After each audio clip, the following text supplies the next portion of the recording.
আমাদের জীবন কারো জন্য থেমে থাকে না। জীবন তার নিজ গতিতেই চলে। কেউ একজন আপনাকে ছেড়ে চলে গেছে, তাকে যেতে দিন। কেউ একজন আপনাকে অবহেলা করছে, তাকে অবহেলা করতে দিন।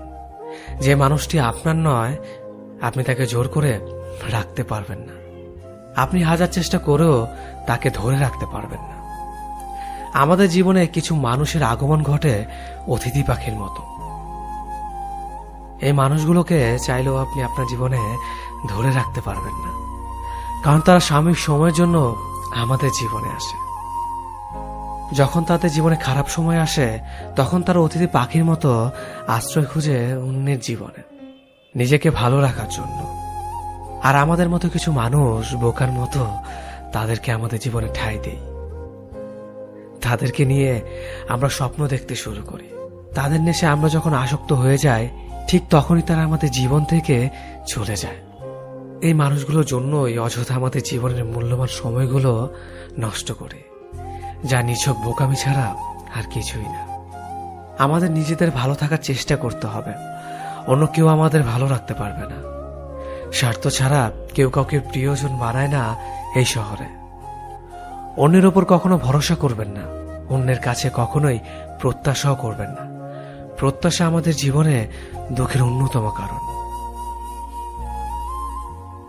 আমি চোখের সামনে 7 বছর সম্পর্ক শেষ হয়ে যেতে দেখেছি। আমি 6 মাসের প্রেমে বিয়ে হতে দেখেছি।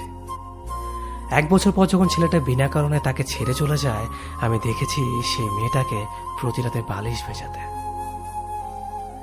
আমি দেখেছি সেই ছেলেটাকে পাগলের মতো একটা মেয়েকে ভালোবাসতে। আমি দেখেছি দিনের পর দিন একটা মেয়েকে তার ভালোবাসার জন্য কষ্ট পেতে।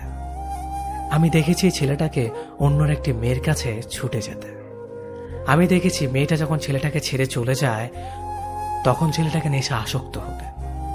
আমি দেখেছি অবহেলার কারণে একটা ছেলেকে সুইসাইড করতে। আমি দেখেছি প্রিয় মানুষটার কথা ভেবে দিনের পর দিন চোখে জল ফেলতে। আমি দেখেছি তার ভালোবাসার মানুষটা এক পলক দেখার জন্য মাইলের পর মাইল হেঁটে যেতে। আমি দেখেছি একটা মিথ্যে ভালোবাসার জন্য একটা ছেলেকে মরে যেতে। আমি দেখেছি একটা ছেলেকে ভালোবাসা পাওয়ার জন্য দিনের পর দিন অবহেলা সহ্য করতে। হ্যাঁ, আমি দেখেছি মিথ্যে ভালোবাসার কারণে জীবন্ত লাশ হয়ে যাওয়া অনেক মানুষকে। আমি জানতে চাই না তুমি ঠিক কতটা মোটা, কিংবা তোমার শরীরে কটা হাড় যা আমার উপর দিয়ে গুণে বলে দেওয়া যায়। আমি শুধু এতটুকু জানি, তোমার এমন শারীরিক ঘটনার জন্য কারো কাছে তুমি জবাব দিতে বাধ্য নও। পেটের মেদ জামা ঠেলে বেরিয়ে আসতেই পারে, কিংবা পেটের স্ট্রেচ মার্ক পরিষ্কার দেখা যেতেই পারে। তুমি সিনেমার নায়িকা নও যে একদম পারফেক্ট হবে। তুমি একদম সাধারণ একজন মানুষ, যাকে একজন সাধারণ মানুষ অনায়াসে পছন্দ করবে। পাট কাঠির মতো চেহারা, আবার কাদের হাড় স্পষ্ট বোঝা যায়, আবার শাড়ি পরেছে। এমন মন্তব্য করা মানুষদের এটা বোঝা উচিত, মানুষের ইচ্ছে শখ কখনোই তার শারীরিক ঘটনার জন্য অপেক্ষা করে না। এত রোগা কেন তুই? ঝড় হলে হাওয়ায় উড়ে যাবে, বাড়িতে খাস না? এমন কথা শুনে একেবারে মানসিকভাবে বিধ্বস্ত হওয়া ছেলেটাও বাড়ির অভাবকে উপেক্ষা করে জিমে যায় শেষ চেষ্টা করতে, যাতে লোকের কাছে ছোট হতে না হয়। তুমি যদি এমনভাবে কারো কথার সম্মুখীন হও, তবে মনে রেখো, তোমার শারীরিক দোষ নয়, এটা ওই ব্যক্তির মানসিক রোগ, যে মানুষের ঘটনা আকৃতি এসব নিয়ে মজা করে বেড়ায়। পৃথিবীতে কোনো মানুষ একা মরে না, কেউ না কেউ তার জন্য থাকেই। সৃষ্টিকর্তা তৈরি সব থেকে সুন্দর সৃষ্টি হলো মানুষ।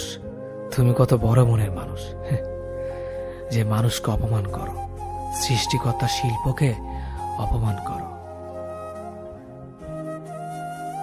আপনি যদি আপনার ভালোবাসাকে পাওয়ার জন্য কঠোর পরিশ্রম না করেন, তবে আপনি বলতে পারবেন না যে আপনি সত্যিকারে ভালোবেসেছেন।